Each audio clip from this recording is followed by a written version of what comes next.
Welcome, everybody, to the Genesis Mindset. And in this particular episode, I will be continuing my breakdown of those three Maria Rahel video interviews. So, in this particular one, I'm going to be going straight for the guts. I'm going to be going for that very first question about how we can actually help the Atropa ecosystem and how Maria wants us to actually participate in the Atropa ecosystem. So, what I'm going to do is I'm going to play a clip from that very first interview. Then I'm going to go through the summary and then I'm going to present it visually. So I'm going to present it in three different formats. So hear it, see it, and then see it. So see it in writing and then see it visually. And I think just this exercise has really helped me understand it. I remember reading it in the chat logs many moons ago, but I didn't fully understand it. And now that I've kind of heard it and I've drawn the pictures, it's really clicked in my mind. So I really hope that I can deliver this to you guys. There's a few things that I'm kind of like, oh, but you'll know what it is. But this is a series that I'm going to continue to do. So just piece by piece, breaking down all these different concepts in this series of videos. So if you're interested, share it around, let other people know. It's taking a long time to do these videos, but I do love doing it. It's very enjoyable. So with that, let's get into it. So obviously, Genesis mindset, personal opinion only. This is not about financial advice. I'm not a financial advisor. So how Atropa was created, and what can I do to help? So this is actually about the genesis of Atropa, which is really cool. So this is also why it was very naturally interesting to me. So very first, Sticky Guy. Sticky Guy, he gets around. So I don't mind doxing Sticky Guy because everybody, well, I mean, if you've been in the Hex, if you've been in the Hex ecosystem long enough, you know who Sticky Guy is. So Sticky Guy, he's a very famous Hexican. He had a conversation with Richard Hart, and I remember he pulled out his little pen and paper and he was taking notes. Really cool dude. So he's very famous in the community. So this 5-minute piece about what Maria actually wants us to do with Atropa. So like I said, I'm going to play this first and then we'll get into the next stage. What do I need to do to either in the best way support it or recreate it or like? Yeah, so I want to help. What I would really like to see someone do is similar to how I did the Atropa token race initially. You have a big bag of say. I don't have any big bag. Do I need a big bag to start? I would say you need a big bag of P stable to do what I would like to see someone do. Okay. So say you have $1 billion of any P stable, and you take your new token. Don't worry, Sticky Guy. My heart broke just the same as yours. $1 billion P stables, but it did just click into my mind now. I would love to maybe get a conglomerate of people who'd be willing to try and do this together. If we could pool $1 billion P stables together, I wonder if that's an idea. So yeah, I might actually talk about that at the end of the episode. That you create and it's fair, you're not going to be able to exploit. The goal is to lock yourself into a system that you can't exploit. That's been my goal. If I can't exploit it, then I can possibly lose, but overall I'm not going to take advantage of anybody. That's been my goal. So if you have your big bag of P stable and you release your brand new token, it has a fixed supply and no mint, and you place, say, half of it against this P stable, you retain half, so you could buy all of the P stable back out if you want to. I guess you need more. You did the math on that. So like you keep whatever amount of your tokens, so you can buy all of what you bought into. Do you eventually buy or you do straight away? Because if you do straight away, you can drain that liquidity. This is the hard part to explain. So if you're going to burn liquidity, you want to be able to burn that liquidity initially so that you're not really going to lose. Yeah. So whatever the equation is, so that if you want to buy back 100% of what you set up for collateral, you can do that with your new token. Could you do 70-30 and then afterwards 10% into other burn liquidity? I don't necessarily know. By the time anybody else is buying into it, the numbers change anyway. And so if it's going to be successful, you're just going to win. Like that was my perspective. And so I think what I did was I took I did 50% on the new token, burned against 100% of the backing, and that's just golf. And then you take the other 50% and buy So then I created a new token, and I took a portion of that versus this 50%. I kept a certain portion of this 50% for myself, and then burned. So don't worry if it's going over your head. I'm going to go over it in dot points, and then I'm going to go over it visually. So you'll really be able to see what he's talking about. And I think that's really going to help you understand. To the rest versus this new token, and then kept some portion of that new token. When I did the math on that, I released another token, and the third token locks it. So by the time you have 3 tokens and you've burned it in the right way, and you take this token, you put it up 100% with what you have remaining of this, and then you only buy that one back. And so what you end up with here is you're in the hole. Like you're literally like you've set yourself in the hole on this third token. You have a portion of your initial token, which you kept because it was fair. You have a portion of your second token, which you kept, in my opinion, with the intention of growing that stack, because it's going to be where you're going to make your own money. The down token. The second token, yeah? Yeah. And then your third token makes it legal because you've set yourself in the hole by setting 100% liquidity to burn and then only buying it. But the second token will take time. So eventually you lose. You have to do the math on it. Yeah, it does take time. You're going to know how much you lose. You do lose it, yeah. Yeah. But I mean, it's worked really well for my bag. By the time the P stables get more and more stable, you're not going to make as much off of it. But take that in mind, Atropa is paired to P stables a lot. Right. Then if I've got a big bag of Atropa, yeah. Why? What do I need to do to... Sorry about that. I accidentally... To do the math on it. Yeah, it does take time. For my bag. So just quickly, obviously Maria at this point is talking about it from the perspective of doing it as a P stable as the backing collateral. Now this young gentleman here is asking about, instead of doing it with a P stable, can I do it with a Atropa? So that's what he's asking. And now this is Maria's answer. By the time the P stables get more and more stable, you're not going to make as much off of it. But take that in mind, Atropa is paired to P stables a lot. Right. Then if I've got a big bag of Atropa, yeah. Why not create a coin towards Atropa and not towards the P stables? As we know that if the P stables do well, Atropa is going to do well. It could be a better option. It would be a cheaper option. If you assume that Atropa is going to go up, by the time P die gets to $1, Atropa will have gone up at 3 times to 10 times, Yeah. based on extra buy. 3, 7, 10. Yeah. You work like 3, 7 times to up to 10. And so, if your goal is this portion that you've set yourself in the hole with, your initial bag, you burned and created all these tokens on front, you want it to grow in value so that you're set yourself in the hole token. You don't necessarily have to own more of it.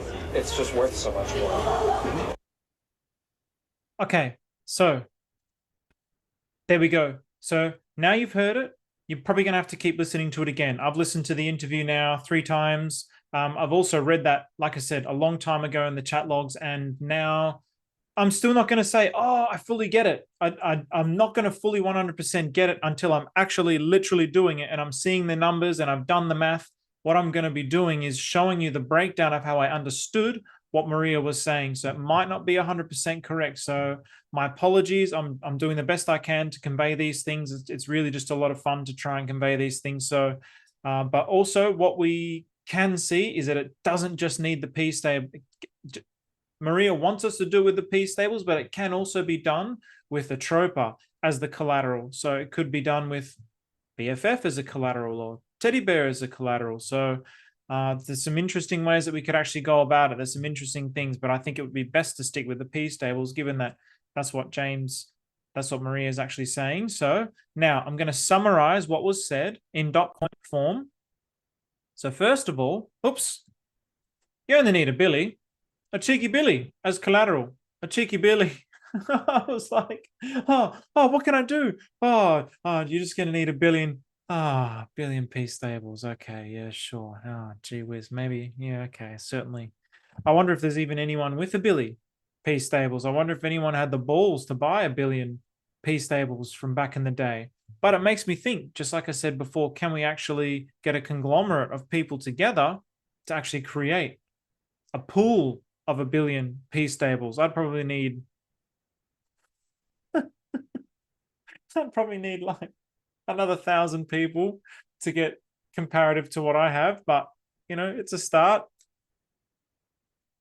Create a new token with a fixed supply and no mint function. So in other words, you have your Billy P stable as your collateral, then you have a new token. So in this case, it's Atropa with a fixed supply, no mint function. And the objective, this is the objective. This is the thing where it's like, how did everybody took these sound bites of what Maria said, but people forgot to listen to like literally the first 5 minutes. The objective is to lock yourself into the system so you can't exploit it.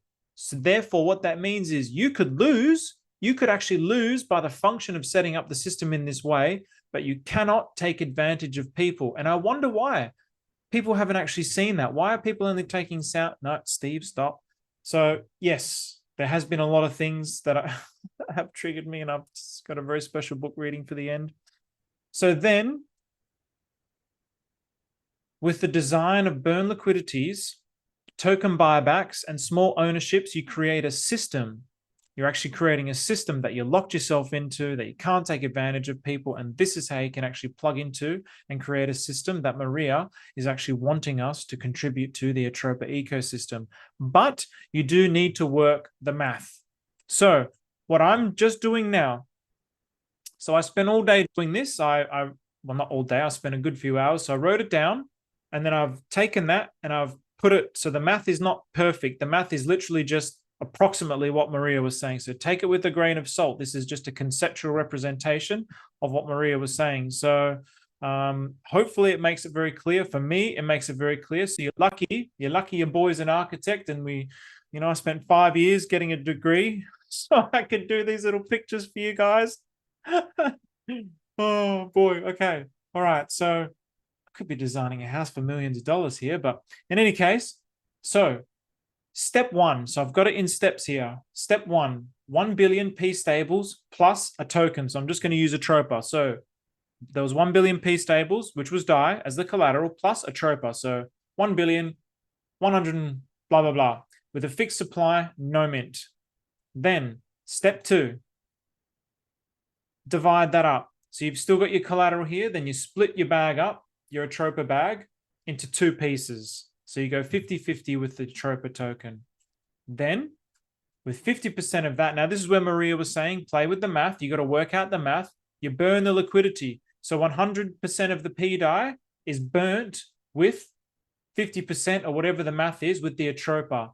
Then with the remaining Atropa, you could quickly buy that stable coin back, or you could continue to move through the process. And this is where it becomes tricky, Maria was saying. So this is where like it all depends on the math, and it all depends on how you've actually formulated the plan. Then the fourth step is you create a second token. So now we've got our burn liquidity over there. So now I've got the remaining 50% of my Atropa, and I create another token. In this case, it was down. So another 1.111 billion down. Then with that, again, we're splitting. So Maria said, take a portion and burn it. So I've just done it in thirds here. So 2/3 and thirds. So with the Atropa, we're splitting the Atropa. So the Atropa, 2/3 of the Atropa to remain, and 1/3 of the Atropa to go to burned. And same with the down token. So the down gets split into 2. 2/3 come over here that you keep, and then 1/3 gets burnt. So now locked in liquidity is this burn supply of Atropa and down. And then you've got 2/3 and 2/3 left of the remaining. So 2/3 left of your 50% and 2/3 left of the total of the down. Then this is the picture so far of the burnt liquidity. So the burnt liquidity so far, 100% of the DAI stablecoin, 50% of the Atropa to the DAI stablecoin, then 33.3% of the remaining 50%, and 33.3% of the down. So this is all burnt liquidity. Then you create a third token. So we've got our remaining We've got our remaining Atropa, our remaining down, and then a third token is created, which was legal.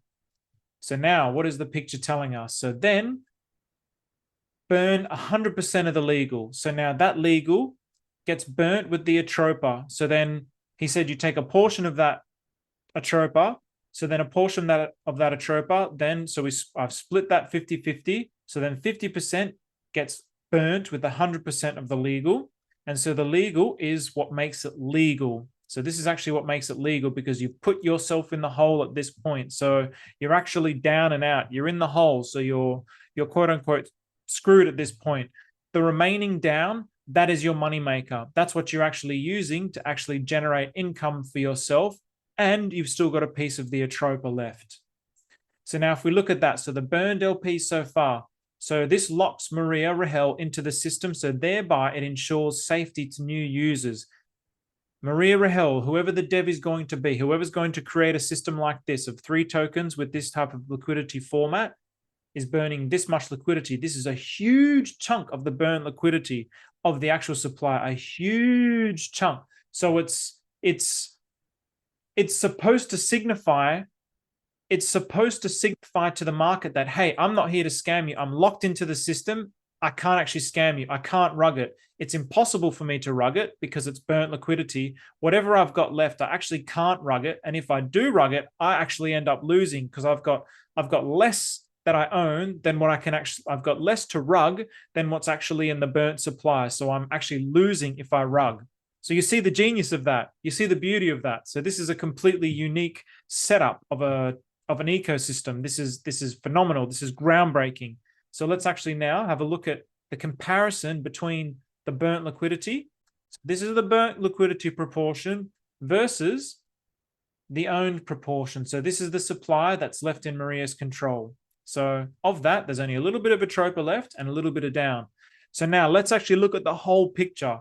So I've taken you through each step. Now let's have a look at the whole picture and what this actually means. So now this is the starting supply that you have here. So 1 billion PDI, 1.1 million Atropa, 1.1 million down, pretty much 1 million legal versus the burnt supply. So 1 billion. So all of the die stable is burnt. Basically, I don't know the percentages here. This is where you have to do the math. Let's say about 80 to 90% of the Atropa is burnt. A third of the down is burnt. And then 100% of the legal is burnt. So this is all you're left over with. So of this total supply, all of that gets burnt. So a good 80 to 90% gets burnt, and you're only left with this small percentage. So that is quite profound, in my opinion. So when you really think about how token suppliers work and how rug pools work because and I became an expert on this in my little foray into base chain, is they have all the supply at the start and they just start dumping out. And the reason why they just go right down back to where they started is there's no burnt liquidity. So whoever owned the tokens from the start, there's no new floor that's created. So as this liquidity is burnt, it creates a floor that it can't fall below because the person who initially owned it, I'm sure it makes sense. I mean, it makes sense when you look at the charts, but when I see base chain, it goes up and then it goes down and then it's dead. But when I see Atropa, because so much is burnt, it goes up, it goes down. That supply that I could be dumping down can't be dumped because it's burnt. So it goes here. This is as far as it goes. So then if the market has confidence in it, they start buying up. And then if the market is willing to participate, they also start to burn liquidity. So then it goes to here and it forms a new low, forms a higher low. And then the market has confidence and it keeps going up. And then again, the market wants to participate, so they keep burning liquidity. So they burn that liquidity, throw it away, forms a new higher low, and away she goes. And it's a whole new system of chart that is just up and to the right. Thank you very much. Hope you enjoyed that episode. So even as I was explaining that, new things are clicking into my mind. So it was actually a very, very enjoyable experience as I was doing it. I love doing those sorts of things. It's very time consuming, but it's a good thing that I love it. And it's a good thing that I love you guys and I want to convey these things to you. And I hope that there's somebody out there that can actually benefit from this information. I'll be very surprised if there is someone out there with 1 billion. Like I said, if I can find another, like, probably just over 1,000 people, more than me, as much as me, then we can pull together. But I don't think that that's possible. But I'm going to put it out there. If there is any big dogs in the system who are like, I hope that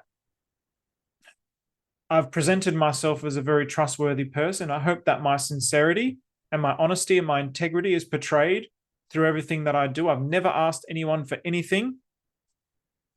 So I hope that that's portrayed across there. I actually genuinely, I'm just going to put it out there. If there's anyone that thinks we can actually create something like this that Maria wants us to create by pooling our money together, and if we could somehow set this up in a way where there's a degree of trust amongst ourselves, there's a degree of fairness amongst ourselves, there's somebody smart enough who can actually operate and run the system amongst ourselves, then I'd be very open to actually doing this. I really, really would be open to doing it, because I really want to be like, I really want to be I really want to be a piece of this puzzle. Like I feel like I'm a voice for this. I'm explaining it and it's very, very enjoyable, but I also want to be like a participant. But I'm not a whale. I'm not a shark. I'm not a dolphin. I'm a little shrimp. So I would love to somehow get involved. I don't know if it's a possibility, but I'm just going to put it out there and see what actually comes back. So with that, I'm going to finish on a book reading today, which it's actually more so for me more than anything. So this is How to Win Friends and Influence People, and I always have to come back to this book. So you know Alex Hormozi. I'm sure a lot of people know Alex Hormozi. Very, very successful businessman. He's the guy with the nose patch. Oh gosh, I forgot his businesses, but he does gyms, right? And he scales gyms. And he basically blew up on the scene last year before. He just reads like the same 10 books, and this is in his top 10 books. And it is like it's probably, I'd say it's by far probably in my top 3, I would say, if not in my top 5. And this is You Can't Win an Argument. And I don't like arguing. I used to love arguing. People used to say, oh, you're going to be a politician in the future. And now I have that habit of arguing in me. So those habits are like really ingrained in my cells, but I don't like to argue. But people will drag me into an argument by virtue of the words that they say. So it's very easy. Like, it's one of those things where you can kind of corner someone into conversing in a particular way. And unless I just like ignore it, I can either ignore it or try and engage with it to help them understand my perspective. But I can't even help them understand my perspective because I've been cornered into having to engage from this angle, and it's an impossibility. And so I actually lost a lot of sleep last night. It was a very stressful night. I got blocked by somebody that I thought was a friend. So it was a bit of a painful experience, I would say, actually. And it's really pulsated in my mind all day. So I'm just going to break this down, this little piece here. So step 1 is welcome the disagreement. So whatever it is, just welcome it. Okay, no worries, we disagree. So I'm not going to read the whole thing. I'm just going to go through the steps. Distrust your first impression. I think that is very important. My first impression when there's a disagreement, the habit is so deep rooted. My anger and frustration. What is it for you? Is your first response anger and frustration? And if it is anger and frustration and you want to like fight back and argue back, maybe it's like, don't take that first instinct and really just take a breath first. Then control your temper. And this was something that was very, very hard for me to do. It was impossible. I used to play soccer and I had the reputation of being the angry one. So controlling my temper was something that I just could never do until I really meditated a lot. And I still have bursts of temper because it's such a deep-rooted habit, but it's so different to what it used to be. Control your temper, listen first. So don't try and get your perspective out there and try and like force what you want to say. Really listen. Where are they coming from? Going back to that empathetic listening, really listen from the heart. What are they trying to say? Where are they coming from? What are they actually trying to communicate? What are they trying? How do they feel? Look for areas of agreement. So find ways that you can actually agree with that person. yeah, look, I agree with what you're saying. I think that's a really good perspective. And I also think this here, but, don't use but, use and. That's something that I've learned. Use and. If you say but, da da da da da, it's like a but is a negative word. But if you say and, I really agree with what you're saying. And have you thought of this? It's more, it's a positive. So it's an inclusive. It gives them an opportunity to go, oh, okay, I never thought of that. But if it's but, it's like a shutdown. Be honest. So don't pander to what they say. Just be honest and tell it how you think it is without the emotion, not through your emotion. Promise to think over your opponent's idea and study them carefully. Hey, I think what you're saying has a lot of merit to it. I never thought of it from that perspective. Maybe it's something that I actually need to go away and think about. Thank your opponent sincerely for their interest. Yeah, really. Even the people who are against this ecosystem, for example, the people who are against any ideas that you're against, they have some kind of interest, whatever that may be. It's generally self-serving and it's generally some form of self-preservationary interest. So even if you can look at it from that perspective. So yeah, thanks for your interest, even though 99.9% of the time, the interest is self-serving. Actually, 100% of the time, the interest is self-serving. It just depends on how it's expressed. Postpone action to give both sides time to think through the problem. So don't jump to any conclusions. Don't try and make a decision there and then. And really try and come to an amicable conclusion after a certain period of time. So that's quite interesting. That's something that I, again, once I convey it, because I'm here trying to say, like, particularly on Twitter, let's not engage with negativity. And I found myself getting dragged into it, not in the way that I thought I was being negative, but in the way where it's like, hang on a minute, let's try and present the facts neutrally here. But I also know if I really reflect, the way that the outcome happened is actually my fault because I have the mind. It doesn't matter what words that I say on the paper, on the screen. It doesn't matter about that. It's about the energy that's being put out into the world. If the vibration in my body is negative, it doesn't matter. You cannot cover shit with honey. You cannot cover shit with honey. It still stinks. You'll still smell the shit. It's the same thing. You can say whatever words you want to say, but if the vibration of those words, if your inner mind is also negative about it, it's going to come back. So if I really reflect on how things happen, more than anything, I'm not upset at the other person. I'm upset at myself that I wasn't actually able to, at this point in time, not be as critical as to